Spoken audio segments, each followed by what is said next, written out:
time for our words of wisdom. So Wayne, what's our wow for today? Never make a judgment about somebody until you have heard their other side of story. Ayun.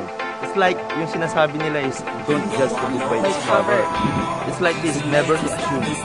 Diba? It's always good to know more about somebody or a person, or to set an investigation before you state a conclusion or a final decision. Ganun lang yun eh. Kasi pag hindi mo pa lubos alam yung kilala or talagang kilatis yung tao, tapos gaya mo, lalaki ka ba? Diba? Ganun lang yun eh. Something like that. Or else, pag sinabi ko sa isang tao, bading ka ba?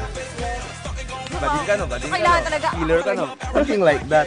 So, yun nga, kasi talagang nakakasakit yung nag-judge ka na hindi ka palubos na kilala. Kilala ng isang tao. Kasi malay mo, baka sabihin mo pa sa uli, magsusorry ka rin. Sorry, na-misjudge kasi kita eh.